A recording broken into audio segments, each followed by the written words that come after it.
Hey YouTube! Welcome to my channel, The Magical Solution. My name is Leilani. If you are new to my channel, welcome.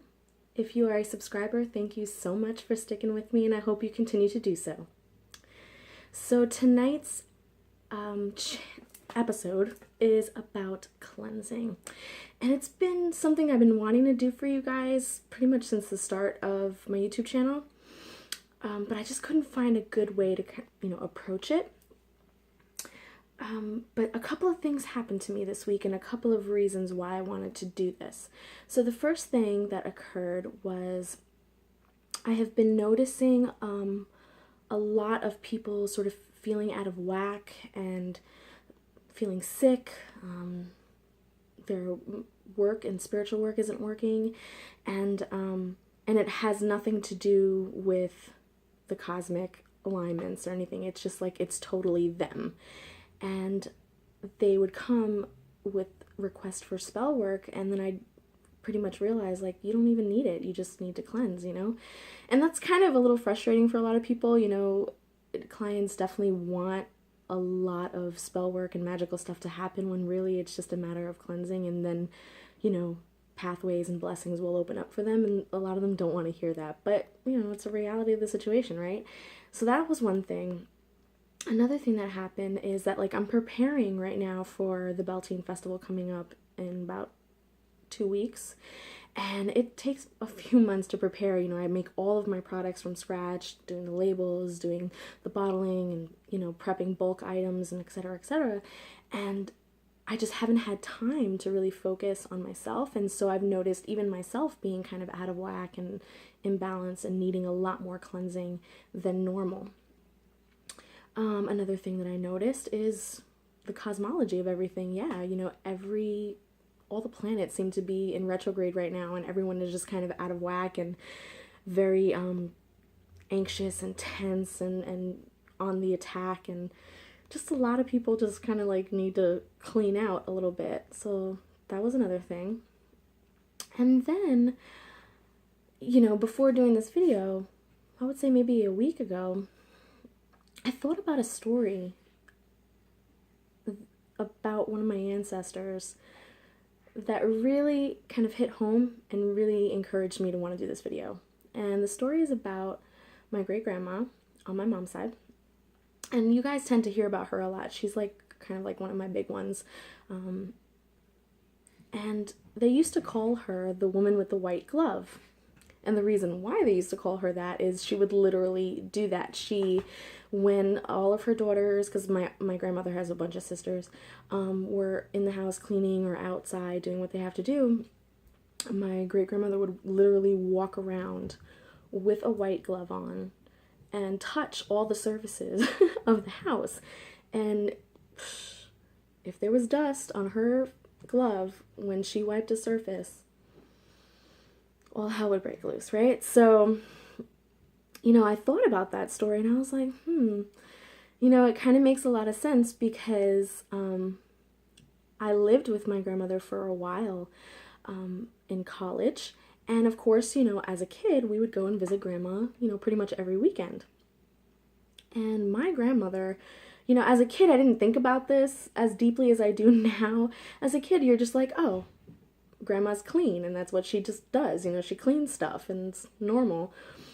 But I didn't understand really the extent of how kind of neurotic she is when it comes to it until I moved in with her for college.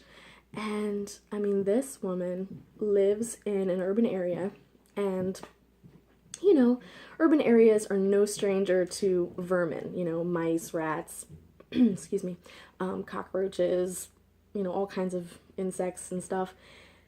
And I mean, it's not uncommon if you go to somebody's apartment in the city, you're gonna most likely see a cockroach somewhere, right? But not my grandmother's house. My grandmother, she'll be damned if she has a cockroach or a mouse or anything in her house. And to the point where if one was even implied as being seen, the woman would tear down the whole place and scrub it from top to bottom and put everything back where it is. And she was so like hardcore about it that she would even, if there was cracks or holes in the walls or anything where there's a potential for something to come through, she would spackle that stuff. She would put it together and cover that up and make sure nothing would come through. And again, you know, as a kid, you're thinking about those kinds of things and you're just like, that's just grandma, that's just what she does. But as I got older, I was like, wow, she was really intense about that. And I remember asking my mom one day, like, Ma, what's up with that? You know what I mean? Like, it's kind of like a thing where she really gets kind of anxious if it's not right, you know? And my mom didn't have an explanation for it. She just told me the story about my great-grandmother, and that was that. So I had enough balls to ask my grandmother. I was like, hey, Grandma, and so why do you clean so much? Why do you do that? You know, everything is perfectly clean. You don't need to redo the whole thing, you know? And one day she told me, she said, and this is in Spanish, and it's kind of hard to articulate it, but she basically said, cleanliness is second only to holiness. Right? Just like, that was a mind bomb. So, you know, it kind of sat with me, you know, it sat in the back of my mind like a little seed and just stayed with me throughout the majority of my young adulthood. Now, let me be very clear here. This video is about cleansing, but I myself as a person, I'm a real person, I'm a human being, I'm busy, I have jobs, and to be honest with you, staying clean, staying organized is not my forte. So, you know, this kind of stuff is definitely something that I have to work on, but in terms of cleansing for, you know, ritual, magical working for clients, things like that, I'm definitely on top of that. But I just mean in terms of just having day-to-day life and stuff organized, not my thing. So, anywho, I wanted to do that video and I wanted to kind of give you that little story as to why. So before I get into it though, I kind of wanted to break it down for you because I'm noticing with a lot of cleansing videos is that they kind of just throw everything in and there's no real rationale as to what actually goes into what kind of bath. Because there are several kinds of baths. And I think that needs to be made clear because I think the ingredients get mixed up between a cleansing bath and a blessing bath. And those are two very different things. So I'm going to explain it to you in kind of like a 4-step process. Oh, excuse me. The first and second step is just dialogue. And then the third step I'm going to be doing in this video as a demonstration. And then the 4th step I'll do in another video. Okay? So before I get into that, let me pause the video because I have some stuff boiling on the stove that's part of this process, and I want to make sure that everything is here when I start it. So I'm going to pause it really quick and then we'll get back. Whew. Okay, so let's get into the steps of this cleansing process. Okay, so the first step, at least, and let me preface once again, this is the way I do it, and I'm not saying there's a right or wrong way. This is just me. That's number 1. Number 2, my influences for my cleansing bath comes from a couple of different places. It comes a little bit from my Hermetic studies. It comes a little bit from my traditional background and Caribbean background. And it comes a little bit from American folk magic as well. So let's get to it. So this first step to this cleansing process is what I call the supple body step. All right, and it's this process of making your body very supple and soft. And the way to do that is to get yourself like a sea sponge like this. Or you can get yourself, I mean, if you're a little tougher skinned, you know, if you have very rough skin that has a lot of callus and stuff, you can also use this kind of natural looking loofah thing, okay? And on dry skin, you're going to gently rub this all over your body, okay? And what you're trying to do is get rid of all of those dead skin cells. You're trying to just basically just take off that first layer And I know that sounds kind of gross, but it's necessary. It's what that's doing is it's opening up all your pores. It's getting your skin soft and supple so that it can absorb all the things that are going to be in this bath. Okay, so you're going to do that first on dry skin. And the way to know this, because you don't want to do this till you bleed, and you don't want to do it to the point where it hurts. You just want like a light pinkish color on your skin. And if you're of a darker complexion, then you just want to do that until pretty much all the flakes stop flaking off. Okay, so that's first step. I'm looking at my notes because I have so much that I want to say and I don't want to miss anything. My second step is to then take a hot bath, as hot as your body can stand it. Now, mind you, you just got finished ripping off a whole layer of skin, so it's not going to be that hot. Your body's going to be very sensitive at that point. And you're going to put in that hot bath sea salt and activated charcoal. Those two things. The activated charcoal is optional. That's kind of more of a modern additive that I decided to put in for mine. Really, it's just the sea salt that you need, okay? Himalayan salt is great to use. Ionized sea salt is great to use. Kosher salt is great to use. But basically that rock salt. If you like the charcoal idea, then you can add both of those in, or you can get yourself some black salt, which is basically salt with charcoal in it. So that's your option, right? So you're going to do that. You're going to basically soak in that for about 10 minutes, and then you're going to wash everything off with your typical soap and water, you know, I don't know if you use body wash or if you use a soap bar or whatever, but you're going to then clean everything off, right? So now your body is ready. You know, that initial bath with the salt and the charcoal, what that did was detoxify you. It pulled out all of the junk in your body and is starting you as a clean slate, okay? Here's the thing though, when you're dealing with charcoal and when you're dealing with sea salt, and you're pulling out all of those toxins from your body, there's a potential that you can get dizzy, that your sugar level can drop, that your blood pressure can drop, things like that may happen.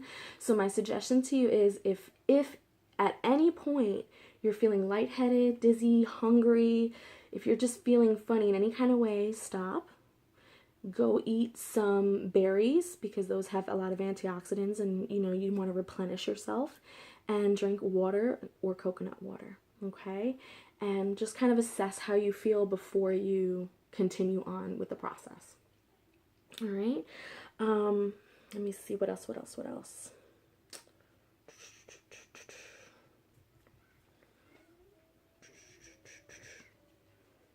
Oh, when you're scrubbing with these loofah things, make sure that you also really scrub the soles of your feet. I completely forgot about that. The soles of your feet, because that's pretty much where all of your toxins tend to collect. I mean, internally it's your liver, but on a physical, on your physical body, it's the soles of your feet that actually collect everything, and that's why your feet tend to get very hard and callous. So it's important to scrub all of that off and really get that layer of skin and callus out of there as much as possible. Some people have callus that's like so intense and so deep that you would pretty much like cut off the whole foot if you're trying to get that off. So I don't suggest doing that, but you know what I mean. So now it's time to do the actual demonstration for the third step, which is the cleansing bath. So I'm going to pause this for a second and rearrange the camera so you can see what I'm doing here, okay? Hey everybody. Okay, so unfortunately I have to point the camera downwards, so you're not going to see my face anymore, but hopefully you can still hear me, and let's get to it. So the very first thing that I like to start my cleansing bath with, now before I begin with anything, I just want to let you know this bowl, all of the herbs, all of the waters, everything had already been blessed and cleansed before this video started. So right now we're just putting it all together, and then I'll do a final blessing at the very end, okay? So the very first thing I like to do is honor the ancestors, honor the spirits that are helping me out today by offering them a piece of whatever it is I'm making, okay? And I do that with pretty much all of my working. So for this scenario, I'm going to be offering them what is called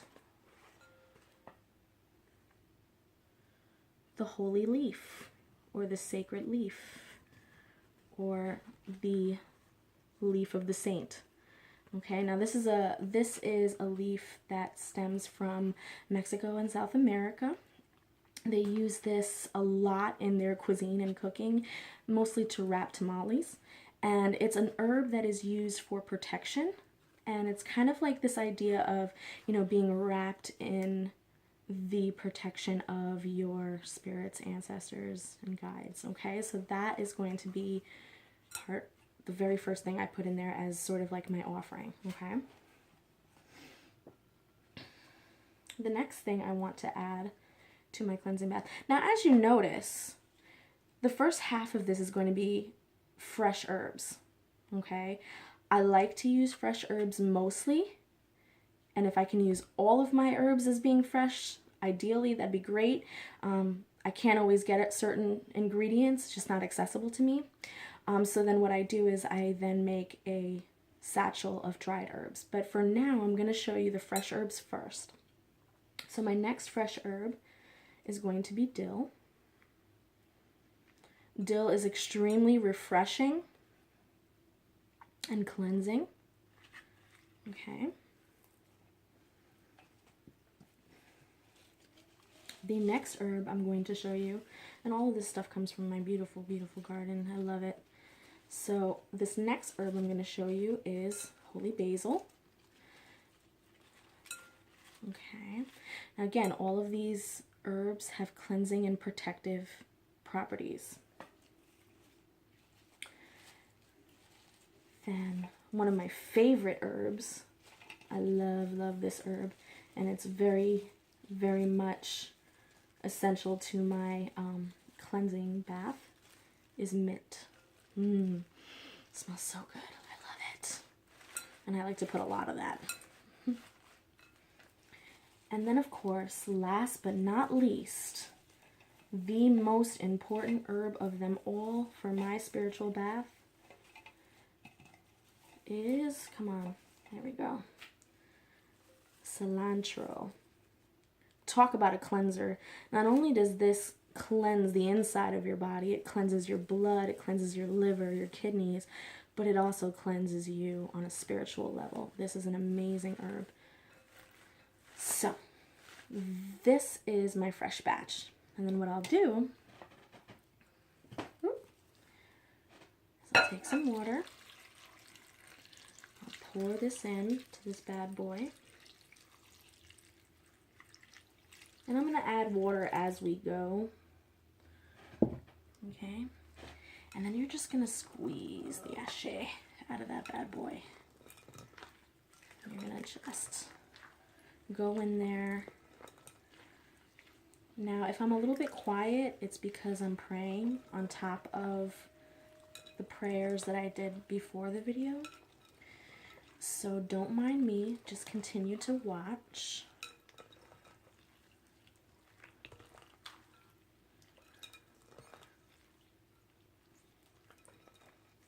Smells amazing, by the way.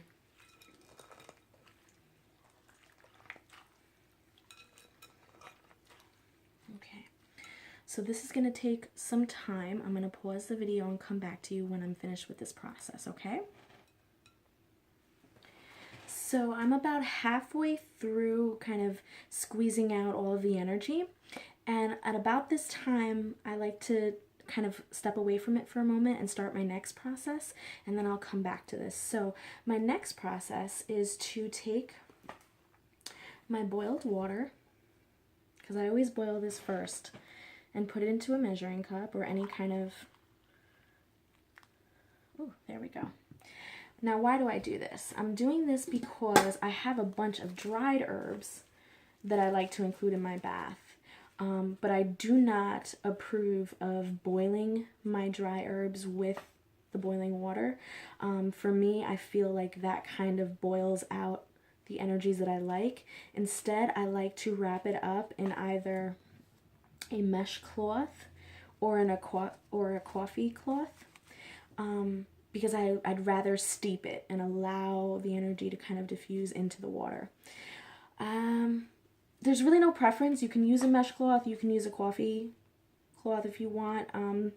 The plus and minuses of this is that the mesh cloth, you can reuse this over and over again. Like, you just take this and you rinse it out and you can reuse it.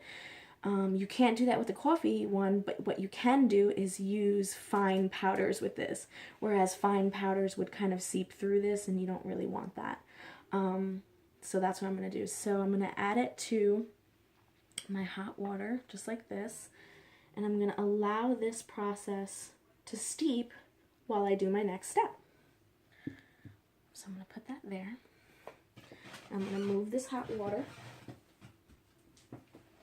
Okay, and what my next step is,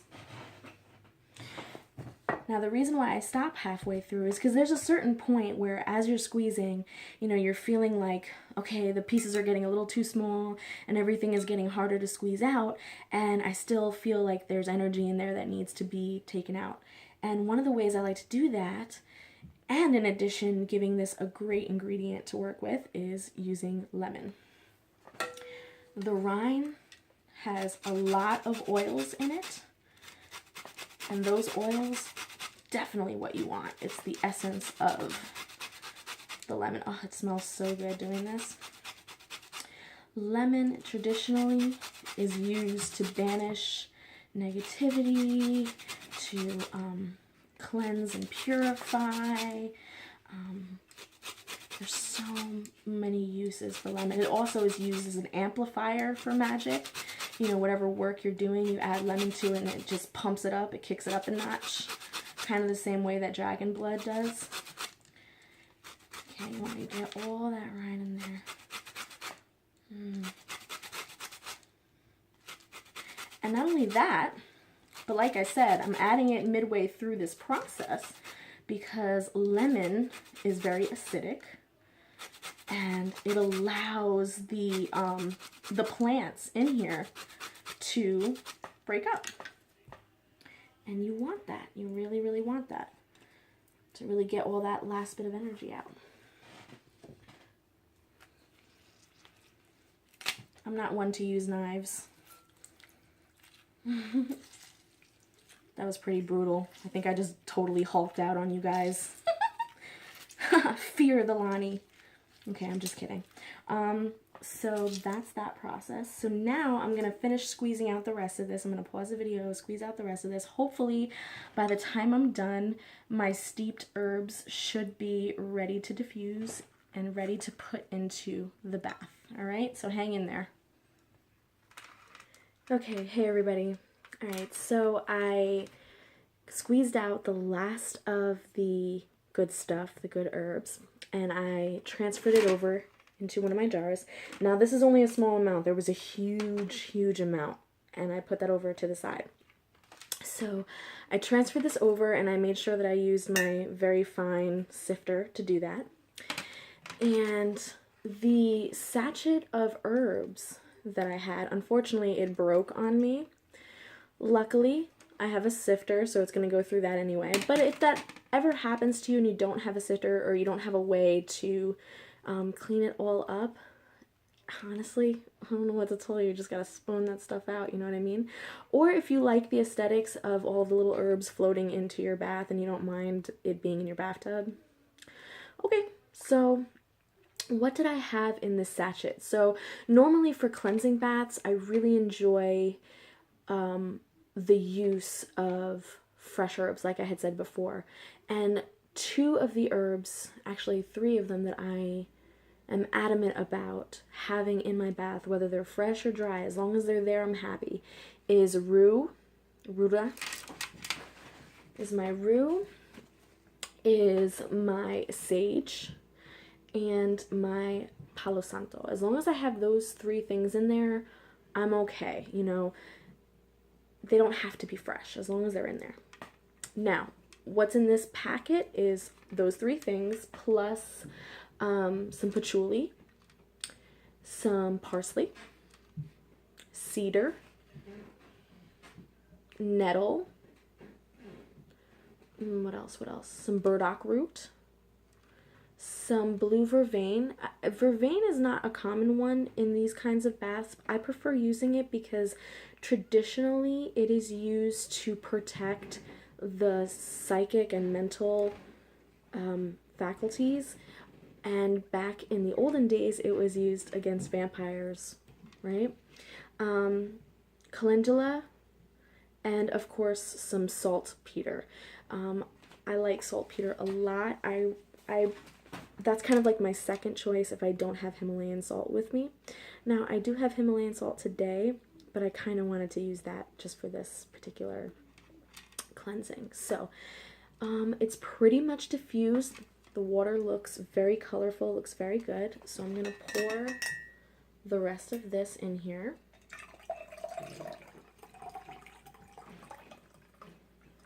But I want to make sure I leave enough room for my other elements here. Okay. Now I sift everything out because I don't like stuff in my bathtub. It's a pain in the butt to clean, and I'd rather have it nice and clear. So now that we've gotten all the herbs in there, the next step is the waters. So we're gonna want a little bit of Florida water.